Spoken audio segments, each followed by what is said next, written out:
What was Brooklyn King Radio? It was pirate radio frequency 1002.96. It was raw. It was crazy. It wasn't hood.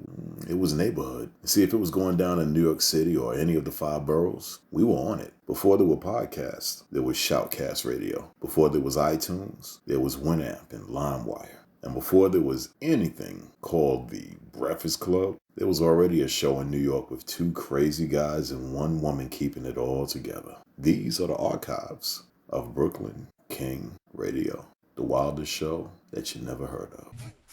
Halloween's back. Hey, how many of you motherfuckers actually remember trick-or-treating? Because I can't. No. I remember it. But you know what's fucked up? You know why that stopped? I know a lot of you people like, hey, what happened to trick-or-treating? I can tell you, it stopped somewhere around there with them hairy, scary masks. You people remember hairy, scary masks, don't you? It's a piece of plastic you put over your fucking face.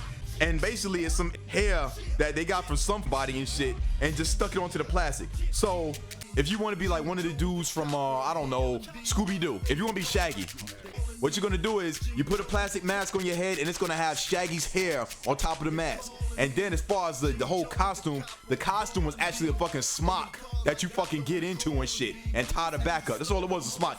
Listen, it was the cheapest shit you can get, but it was like about maybe $20. It was hairy, scary mask. So we used to put on a hairy, scary mask. I remember I was fucking Luke Skywalker, because that was a cool thing to be at the time. That's when Star Wars first came out, all right? We went trick-or-treating. Trick-or-treat, we was in Bushwick. You know, we was trick-or-treat, come to the door, yada, shit like that, you know. And then, you know, year after that, trick-or-treating, yeah. Year after that, trick-or-treating again. Hairy, scary mask, still in effect. Then somebody started putting cyanide in fucking candy. That's what happened.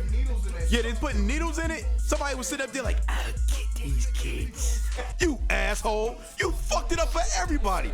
Now I can't trick-or-treat anymore, and I like candy. Now these kids are stuck watching Charlie Brown, It's the Great Pumpkin. They can't do shit.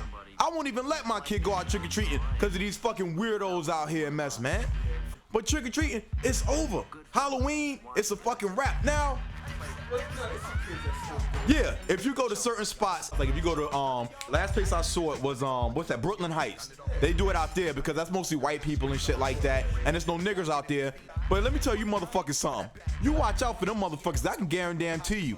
Back then in the 80s, brothers ain't even know what the fuck cyanide was. That had to be a fucking white dude doing that crazy shit, putting cyanide and shit. And then from trick-or-treat candy, it went to fucking Tylenol. Tylenol was laced with cyanide. I remember that shit too. You don't remember that shit?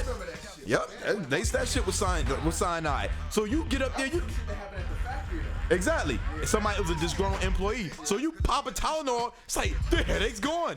Hey, God, what the fuck you doing here? And you dead as a fuck. You know what I'm saying? You don't know what the fuck is going on.